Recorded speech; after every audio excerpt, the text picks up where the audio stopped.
হে everyone, নতুন একটা mini ব্লগে তোমাদের স্বাগত জানাই। আর আজকে এসেছিলাম ইয়াসের বার্থডেতে, ছোট্ট সোনা পাপা। আমরা এসেছিলাম 10টা বেজে গেছিলো, একটু লেট হয়ে গেছিলো, তার কারণে ওনাদের কেক কাটিং হয়ে গেছিলো। তারপরে আমাদের এখানে কেক চলে এসছে, আমরা কেক খেয়ে এখানে সবার সাথে ফটো তুলে তারপরে গল্প করার পরে চলে এসেছিলাম খেতে। রাতও হচ্ছিলো, মাম্মামকে নিয়ে যেতে হতো, ছোট বাচ্চা তো এই জন্য। তারপরে হচ্ছে কি আমাদের থালা চলে এসছে, আর এখানে ডিমের চপ অ্যান্ড আমাদেরকে স্যালাড দিয়ে দিয়েছিল, ওটা খাচ্ছিলাম।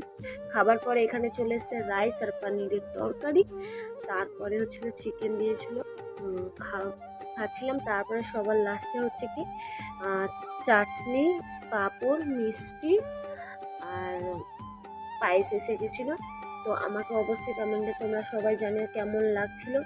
তারপর ওখানে খেতে খেতে মাম্মাম হচ্ছিল কি একটা আন্টির বলেছিল, ওখানে গান চলছিল, ডান্স করছিল। তো আজকের মতো এতটুকু, ভিডিওটা লাইক করতে ভুলবে না। আবার নেক্সট মিনি ব্লগের সাথে দেখা হবে, টাটা।